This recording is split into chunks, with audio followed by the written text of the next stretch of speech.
Hey guys, welcome to Wrestling Days and welcome to this NXT breakdown video. This is where we're going to take a look at everything that went down on NXT. The show started here with Ethan and Chelsea arriving. You could see in the background, it was kind of hard to spot, but in the background, we did have Thea Hail with like a trash can dustbin thing, right?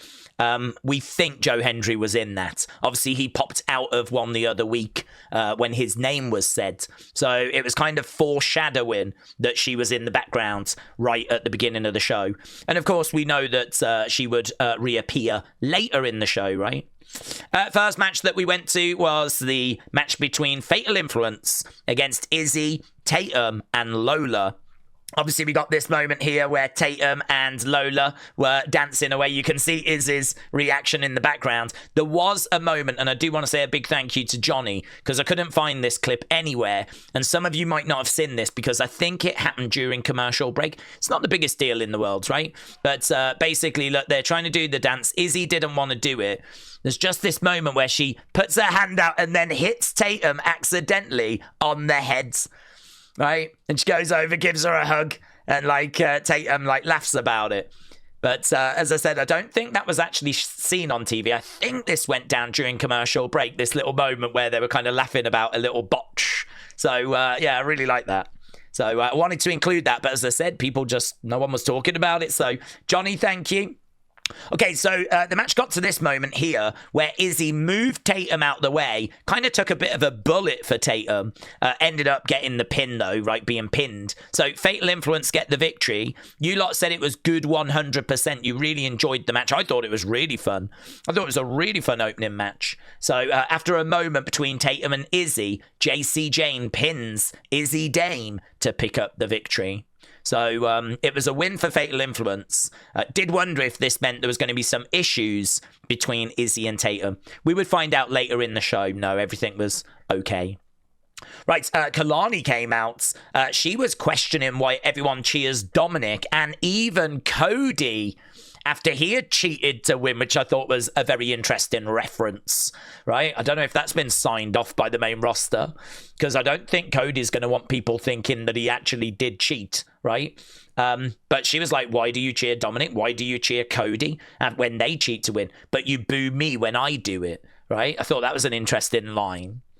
She would go off on the fans for booing her. She said they only care about who fits their little narrative, girls with fat asses and catchphrases. What they should be caring about is that I am the most elite athlete to ever step foot in this ring.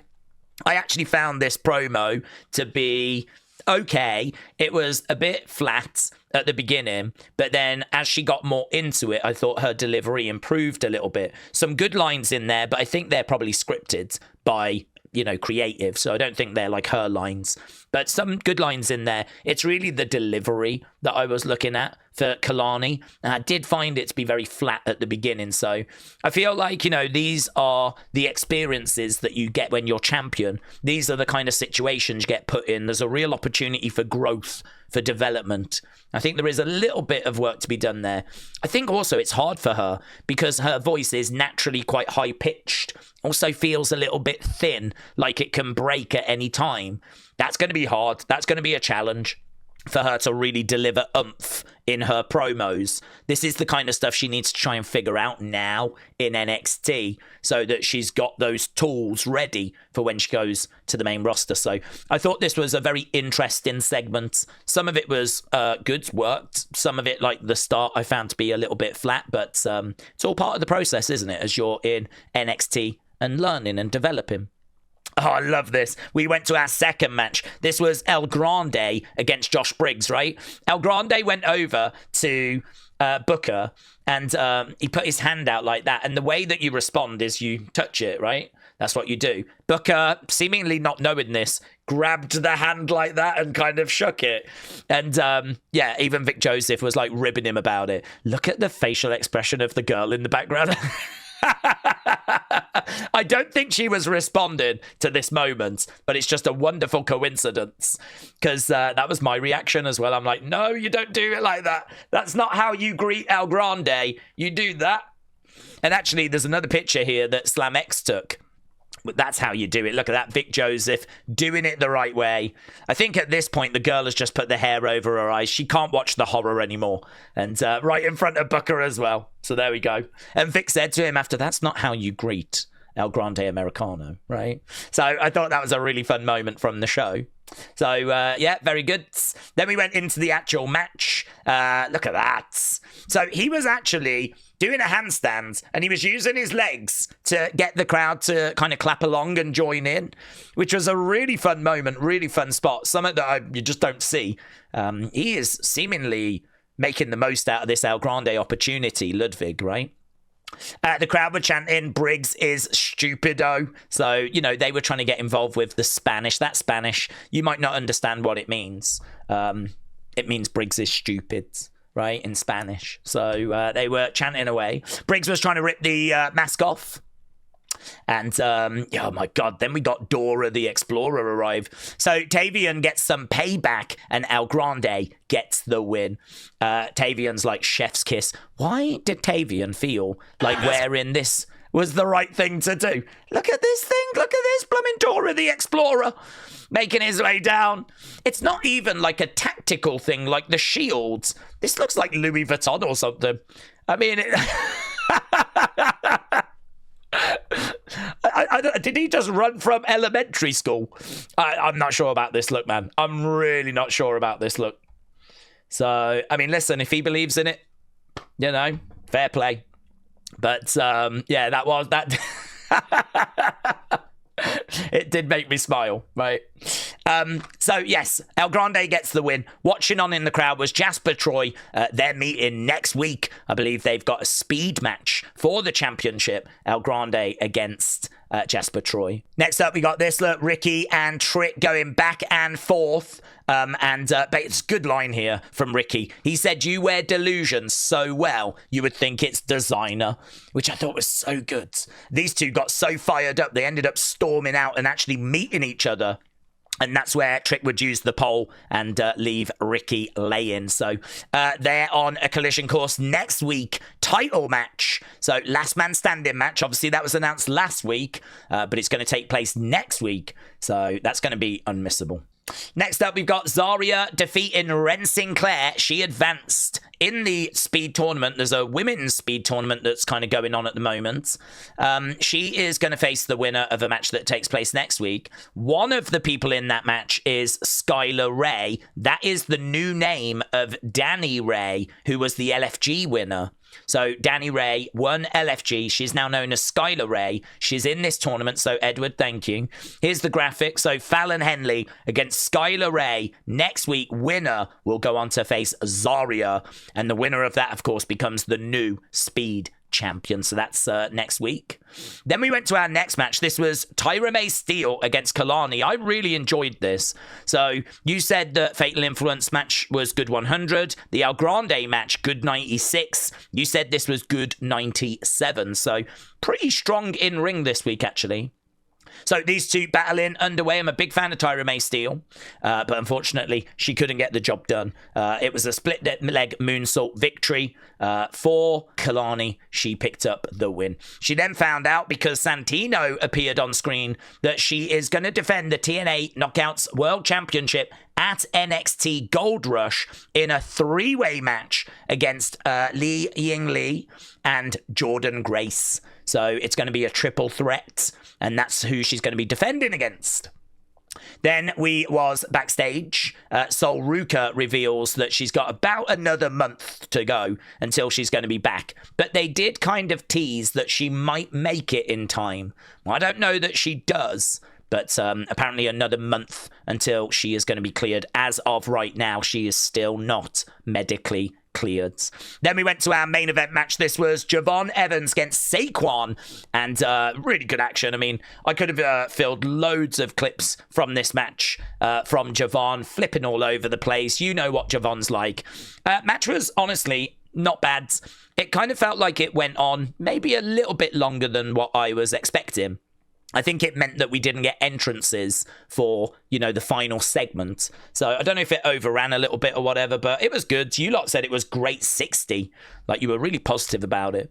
I thought it made Dark State look a little bit like a clown show, though, because they were trying to get involved and Javon ended up winning. 4 members of Dark State could not stop Javon. One of them crashing into the barricade, the other one going into the commentary table, and still they could not stop him from getting the win. One guy overcoming Dark State all by himself. Listen, he's a very special guy, right? Very special guy, but don't know. Not the direction that I would have gone in, I think. Good match, though. Great 60, you lot said.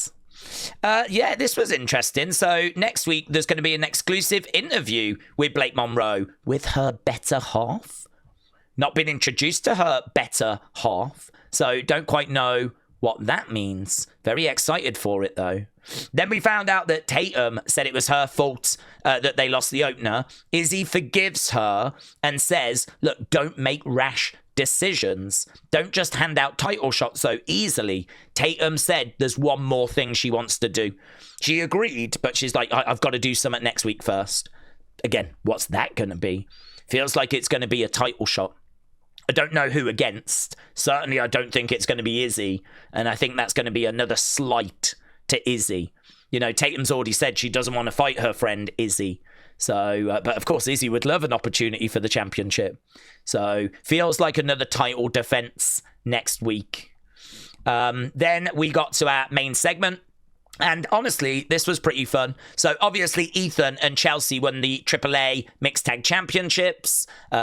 They had a big cake there. Of course, we're all thinking there's someone in the cake. There did turn out to be someone in the cake. But they thought it was Joe. Albafire says Joe Hendry's name. They're both ready to hit him when he comes out of the cake. He doesn't. He comes out of the entranceway and he says, look, I'm coming for those Mixed Tag Championships. I need a partner, someone that can stand by my side, someone that can share in the believing. And basically, he says, say her name. She appears. I believe in Thea. And then Thea popped out of the cake with that smile, wearing the same shirt. It was really fun. It was done really, really well. And then they grabbed pies. I don't know where the pies came from, but there was pie on the face of Ethan, on the face of Chelsea, on the face of Alba that got really covered. So they were absolutely covered. And there was Joe and Thea to close out the show. So, yeah, I mean, honestly, the in-ring was pretty solid this week. There was a bit of storyline progression in there. I don't think there was anything like OMG. It was just fine. It was just a fine episode of NXT. But we've set up a few more matches. I think she looks great in that as well. And this is a good pairing, I think, for Thea. I don't think they win. I'm not expecting them to get the victory.